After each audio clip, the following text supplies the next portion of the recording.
Hello friends, welcome to my YouTube channel Indian recipes with Seema में आपका बहुत बहुत स्वागत है। फ्रेंड्स, आज मैं कटलेट बनाने की रेसिपी शेयर कर रही हूँ। साबूदाना कटलेट कैसे बनाते हैं, ये उपवास में आप खा सकते हैं रेसिपी, और इसके साथ चटनी भी बनाना बताऊंगी फ्रेंड्स। तो फ्रेंड्स, आप इस वीडियो में एंड तक बने रहें, ये बहुत ही इंटरेस्टिंग वीडियो है। तो चलिए शुरू करते हैं साबूदाना कटलेट बनाना। साबूदाना कटलेट बनाने के लिए 1 कप फ्रेश साबूदाना ले लिया है, मीडियम साइज का। इसे हम बड़े बाउल में ले लेते हैं और इसको 2 से 3 बार साफ पानी से वॉश कर लेते हैं। वॉश करने के बाद इसमें जिस कप से साबूदाना लिया है, 1 कप साबूदाना लिया है, तो 2 कप इसमें पानी ऐड कर देते हैं और इसे 1 घंटे के लिए, मिनिमम 1 घंटे के लिए इसको भीगने देते हैं। 1 घंटे बाद इसका हम एक्स्ट्रा पानी, जितना पानी है इसको हम निकाल लेते हैं और इसको लगभग 20 से 25 मिनट इस तरीके से जालीदार छन्नी में निकाल कर रख देते हैं ताकि इसका पूरा एक्स्ट्रा पानी निकल जाए। तब तक हम 1 कप मूंगफली को रोस्ट कर लेते हैं 5 से 6 मिनट। 5 से 6 मिनट में ये मूंगफली अच्छे से रोस्ट हो जाती हैं। अब इस मूंगफली के दानों को एक थाली पर निकाल कर रख लेते हैं। थाली में निकालेंगे तो ये ठंडी हो जाएंगी। ठंडी जब हो जाए तब इनका छिलका निकाल लेते हैं।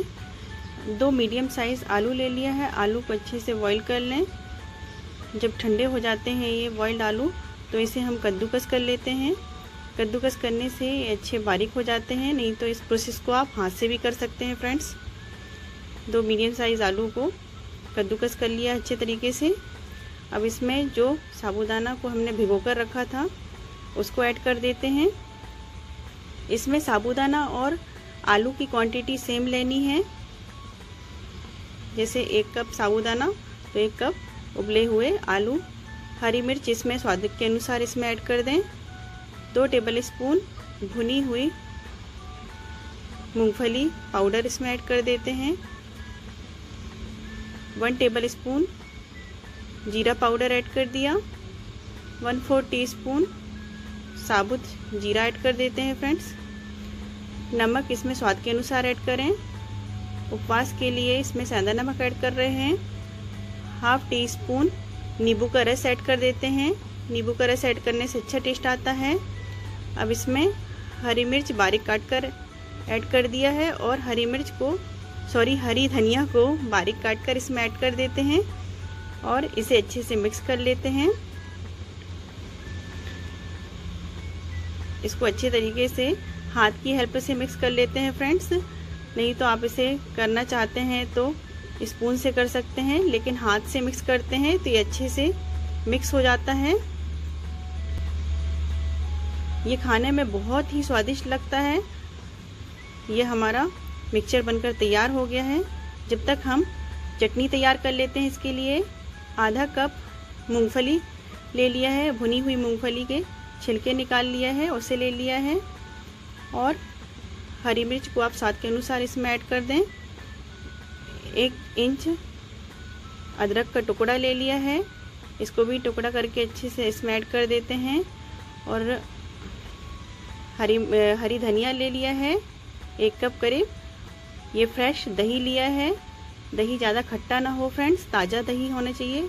2 टेबल स्पून दही ऐड कर दिया है। स्वाद के अनुसार नमक, 1/2 टीस्पून साबुत जीरा ऐड कर दिया और इसमें थोड़ा सा पानी ऐड करते हुए इसका पेस्ट तैयार कर लेते हैं।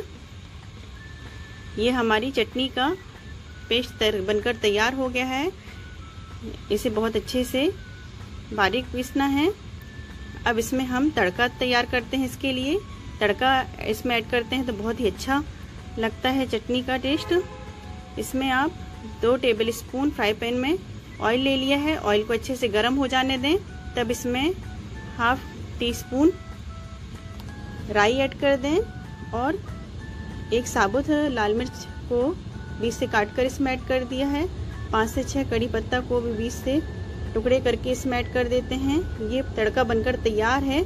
अब इसे हम जो चटनी बनकर तैयार हुई थी उसके ऊपर से ऐड कर देते हैं। ये खाने में बहुत ही स्वादिष्ट लगती है फ्रेंड्स।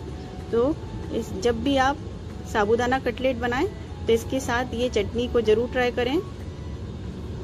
तो फ्रेंड्स, यदि आपने इस तरीके के वीडियो देखने के लिए यदि आपने मेरे चैनल इंडियन रेसिपीज विद सीमा को सब्सक्राइब नहीं किया तो सब्सक्राइब कर लें और बेल आइकन को प्रेस कर दें ताकि आप सारे वीडियोस देख पाएं। ये जो मिक्सचर तैयार हुआ था उसे हमने 5 से 6 मिनट के लिए रख दिया था, जब तक हमने चटनी बना ली। 5 से 6 मिनट में रखने पर इसमें अच्छे से जो नमक होता है, नमक अच्छे से इसमें मिक्स हो जाता है। अब हाथ में ऑयलिंग कर लिया है, ग्रीस कर लिया हाथ को रिफाइंड ऑयल से, और उसके बाद इस तरीके से इसके छोटे छोटे से बॉल्स बना लेंगे। हाथ में रिफाइंड ऑयल लगा लेते हैं तो हाथ में ये मिक्सचर चिपकता नहीं है। ऐसे छोटे छोटे गोल गोल बॉल्स बना ली है। कढ़ाई में हमने इतना ऑयल ले लिया है, सफिशिएंट रिफाइंड ऑयल, ताकि ये अच्छे से डिप हो जाएं। अब इसे हम डीप फ्राई करेंगे। ये जो बॉल्स बनाई है इसमें हम राजगीर का आटा ले लिया है। इस प्लेट में राजगीर के आटे की इसमें कोटिंग कर देंगे। ये बॉल्स में राजगीर के आटे की कोटिंग करने पे ये बहुत अच्छे गोल्डन ब्राउन सिकते हैं और क्रिस्पी बनते हैं। ये सारे बॉल्स में हमने राजगीर के आटे की कोटिंग कर ली है। ये ऑप्शनल है, यदि आप करना चाहते हैं तो कर भी सकते हैं, नहीं तो इस प्रोसेस को स्किप कर सकते हैं। रिफाइंड ऑयल अच्छे से हमारा गर्म हो चुका है। अब इसमें हम डीप फ्राई करते हैं सारे कटलेट्स को। ये खाने में बहुत ही स्वादिष्ट लगता है फ्रेंड्स, आप इसे जरूर ट्राई करें। 3 से 4 मिनट में ये गोल्डन ब्राउन सेक कर रेडी हो जाते हैं। गैस का फ्लेम फुल पर रहे तभी आप इसे डीप फ्राई करें, ये बहुत ही अच्छे लगते हैं। और फ्रेंड्स, जो भी मैं किचन प्रोडक्ट यूज़ करती हूँ उसका लिंक मैंने आपके साथ डिस्क्रिप्शन बॉक्स में शेयर किया है, एक बार आप जाकर ज़रूर देखें। फ्रेंड्स, आप इस बॉल को हाथ से ऐसे गोल गोल करते हुए इसको हाथ से ऐसे थोड़ा सा प्रेस कर सकते हैं। चपटे आप जैसे भी शेप के बनाना चाहते हैं उस तरीके से आप बना सकते हैं ये कटलेट्स। इसमें आप राजगीर का आटा लगाना चाहते हैं तो लगा भी सकते हैं। यहाँ पर ये देखिए, इस सेकंड टाइम जब मैंने बनाया है तो इसमें राजगीर का आटा नहीं लगाया है, लेकिन यदि हम राजगीर के आटे की ऊपर से कोटिंग करते हैं तो दिखने में बहुत ही अच्छे सुनहरे दिखते हैं और क्रिस्पी लगते हैं खाने में। बस यही डिफरेंस है। देखिए, हमारे गर्मा गर्म कटलेट्स बनकर तैयार हैं।